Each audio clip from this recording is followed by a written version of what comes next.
Cecilia, thank you for finally meeting up with me. It's been, it's been a long time coming.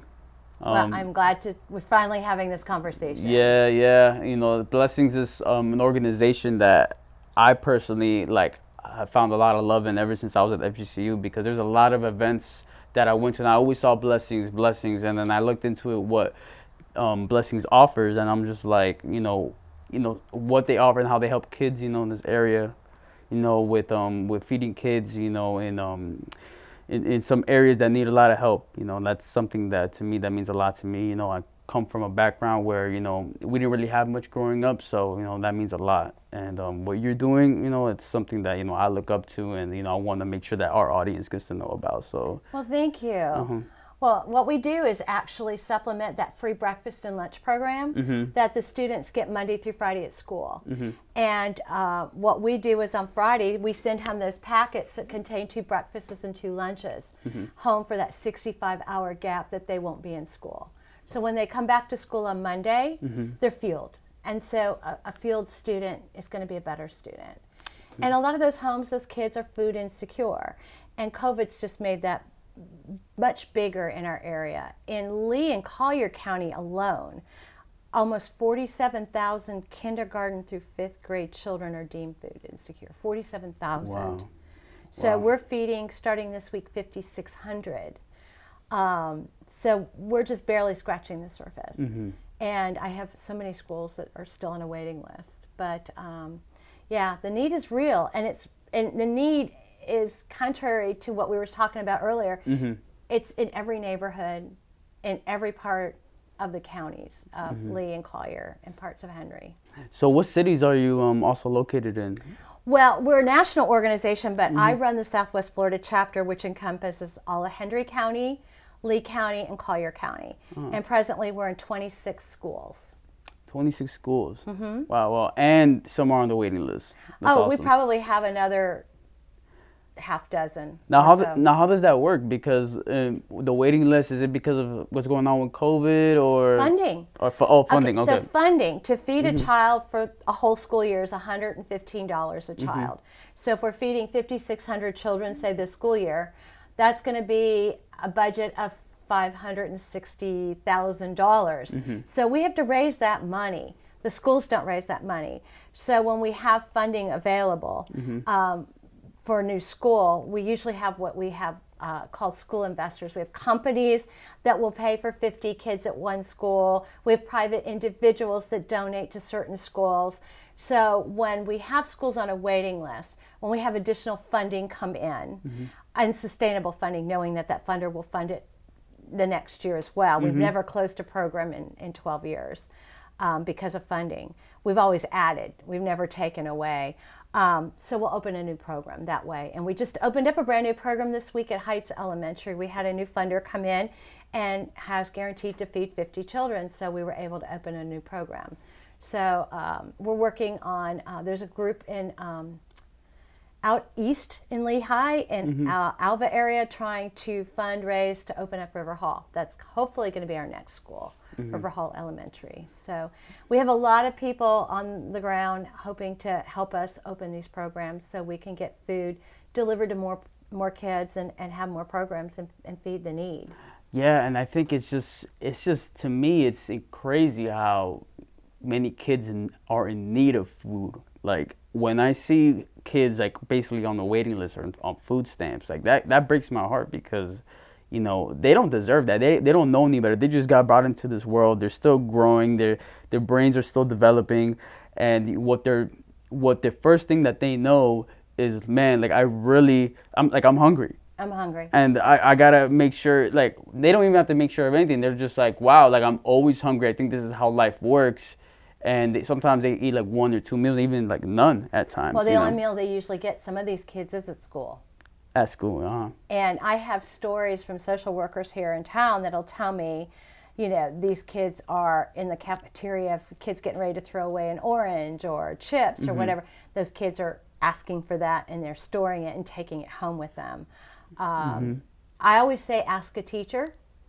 Just ask a teacher, and any teacher in any part of this area will tell you they can identify a hungry kid immediately.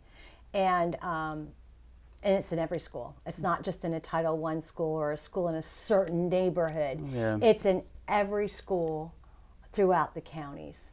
And we feed a lot of kids in Naples. The misnomer is, oh, we're feeding kids in Immokalee. No, we're feeding more kids in Naples than we are in Immokalee. So it is widespread. It's in Cape Coral, it's in Fort Myers, it's in North Fort Myers, it's in Lehigh, it's everywhere. And yeah, and especially with food prices going up this year. COVID has hit. Well, we had families, what we saw happen in the last year and a half, families that would never be in our program are now in our program. They were probably living paycheck to paycheck, and then they lost their jobs. And if you're not in a professional field in this area, you're probably making 10, 12 bucks an hour. So you got a mom and dad earning 10, 12 bucks an hour, and they're paying high rent. They have car payments. What money's left over? Food can take a hit. You need shelter and you need transportation. So that is where we're seeing a lot of our newer kids come in the program that would never have normally been in the program. But because of what's gone on with the pandemic as well, it's really hurt that family that was just doing okay. Yeah, and then now, unfortunately, it's gotten a little worse, right? Absolutely, yeah. It's not getting any better. I haven't seen the numbers dwindle. The requests are more. I had, the week before school started, I probably had a dozen social workers from different schools call me. And I had to say, I'm sorry, I have to put you on my waiting list. Or, the same story, because the needs at these schools are not just only food. I mean, I had one school that's begging for uniforms, that these kids are coming to school and they can't even afford the uniforms, and it's a uniform school because that's the school that they got put in. I have one of my elementary schools that has a whole trailer that they keep underwear and jackets because they have a lot of Haitian kids at that school.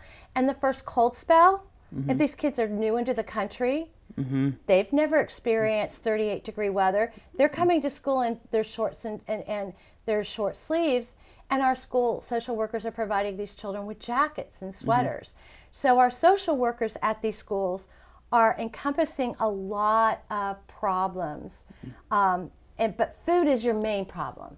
You can't have a good student if they're not fueled. It's just like a car without gas. Yeah, no, that's a good way to put it. That's a good way to put it. And honestly, for the kids, like it is crazy to me how I didn't even think about the other ones that come from the other country and experience that, that they don't even have a jacket. They don't even know what it is. And it doesn't really get cold here in Florida, but we do, like you said, we have a spell, it does have that spell. Yeah.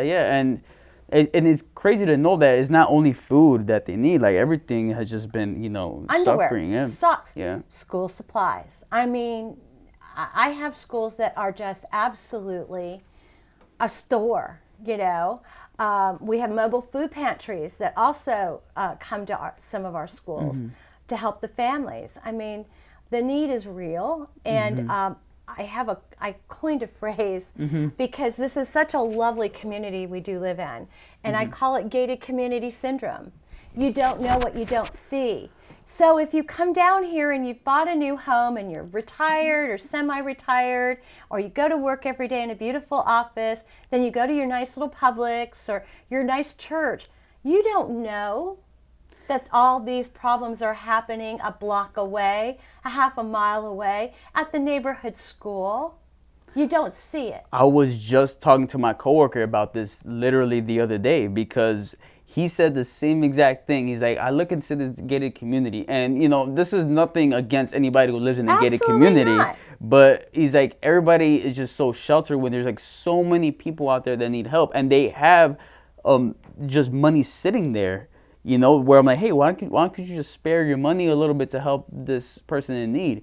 And unfortunately, some people don't have that on their priority list. But I have to say, in defense of gated communities, some of the largest gated communities in our area have foundations, and a lot of them donate to us. So there are very many benevolent gated communities for which we're grateful for. So but you're right. But I live in a little gated community, but I didn't know about childhood hunger till my daughter taught at a poor middle school right down the street. And it was the same middle school she attended 10 years earlier. And the demographics in that neighborhood had changed that dramatically in 10 years. Yeah. I didn't know, and I've been in this town 40 years. Wow. That's how I was educated. And I've noticed that there's a lot of neighborhoods here are, there in the neighborhood that I live in, it's, I guess I would say middle class. Right across is the neighborhood Heights Elementary. I live right across Heights Elementary.